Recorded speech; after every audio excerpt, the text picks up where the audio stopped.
welcome to pridefest 2011. So good to see all of you. So good to be on the stage here. I'm looking for a little stool right here with my stand-up comedy notes, of course, because I have no idea what I'm going to say, even though I wrote it all myself. So it is so good. Now, by round of applause, who's here at your first ever pridefest? First time!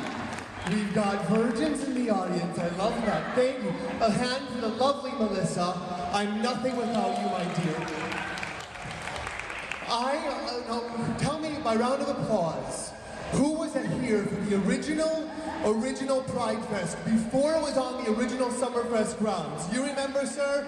You remember? Way back when we were like behind the parking lot at the art museum on the wet, grassy mud. It was just like a family barbecue, really. It was just like, but we are legitimized here on the Summerfest grounds. Woo indeed. Woo indeed. Now, you know, I moved to New York City 11 years ago. I'm from Milwaukee originally. And I just thought, well, I'm gonna be in town for Pride Fest. So I called them up and I'm like, hey, I'm a drag queen from New York and I'll be in your town. So if you want, you know, I'll perform, I'll get on your stage, I'll do a little thing. I had no idea that since I moved away, Pride Fest Milwaukee has since become the world's largest gay music festival. The world's largest. And I didn't know that they also got bigger drag queens than little old me. There are 6 drag queens here this weekend from RuPaul's Drag Race. Who saw some of the drag queens? You saw the drag queens? You saw the drag queens? We've got Carmen Carrera here tonight.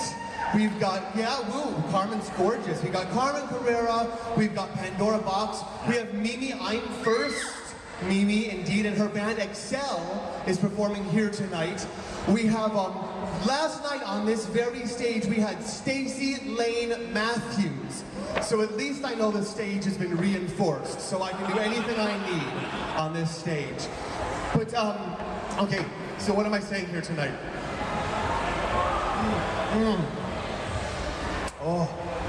Oh, that's good. So politics, you guys. Here we are in Wisconsin, and this is the first state ever to have an anti-discrimination law against gays and lesbians. First state ever in our country to pass an anti-discrimination law. I'm so excited to be in such a progressive town like Wisconsin.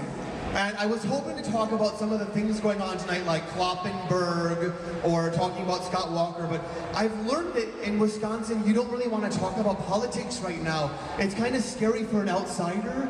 The tension is so thick, you could cut it with a knife. It's like, have you ever been to a friend's family's house for dinner? And then you're at the family table with a friend's family, and they're having a fight in front of you, and you're just like, okay, there's no one fighting, just pass the peace, I'm great to be here. That's kind of what it's like right now in Wisconsin. Like, anyone talks about politics, I'm like, yeah, great, well, that's wonderful. I'm gonna play with my hair a little bit. So I'm gonna avoid politics tonight, but I do want to talk about how lovely it is being a drag queen at a festival such as this, because my first memories of Pride Fest and of Summerfest and of everything else fest was there's the long lines for the women's bathroom. Women, you're familiar with this. The men, we don't have that problem. I say we. We don't have that problem. We would waltz into the bathroom, we do our business, we're done. But the great thing about being a drag queen is I can use any bathroom I want and no one is gonna say shit to me. Tell me, ladies, you walk into the ladies' room, you see me, pardon me, excuse me, yeah, and you see me standing in the toilet and you hear a waterfall, who's gonna come knocking? What exactly do you say to the 6.5-foot tall, red-headed, lovely drag queen peeing in your bathroom? And you know what that is, ladies? You know what that is? That's payback. Payback. Because I have been to enough festivals like this, there is always some drunken bitch who thinks, oh, there's a long line in the girls' bathroom. Oh, there's no line for the men's room. Light bulb goes off, and she's like, I know what I'm gonna do. And there's always that drunken girl coming through the men's room like, She goes in her stall, does her thing, then she leaves like, I'm so cute, I'm so funny, I'm so clever. Ladies, what would you do if you're in the women's room, a sanctimonious place, and suddenly you see some big guy?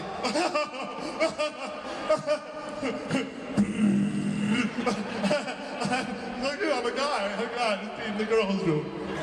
It's really not the same thing. Give me a moment here. I have alopecia.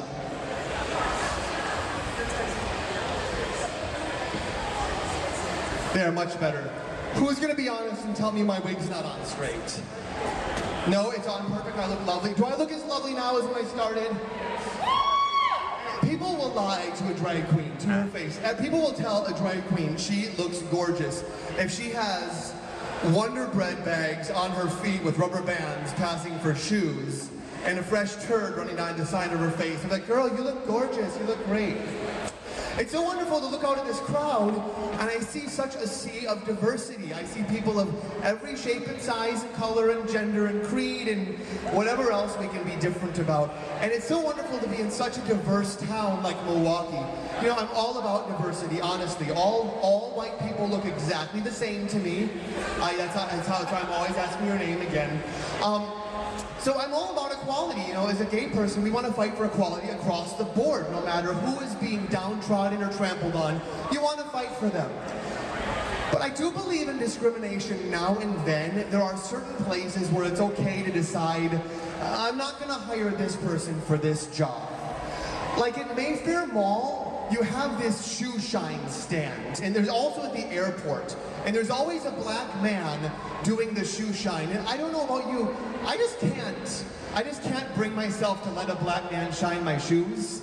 We have issues that go way far back, and I'm like, somewhere in the past, I think we did, you can shine my shoes, if you want to shine my shoes, I'll shine yours. How about I shine your shoes? It just doesn't feel right to me. And it's okay though, you guys, I joke, but to be honest, you know, we're all white in God's eyes, you know? So it's okay, we can joke about these things, we're all the same. So, I used to live in Wisconsin, and this is back in the days before Facebook, back in the days before Grindr, back in the days before we really had anything else to do. So my entertainment came in the form of prank phone calls. Now, let me hear who out here is good at making prank phone calls. There's got to be at least a couple. Awesome, awesome. So here's a prank phone call you can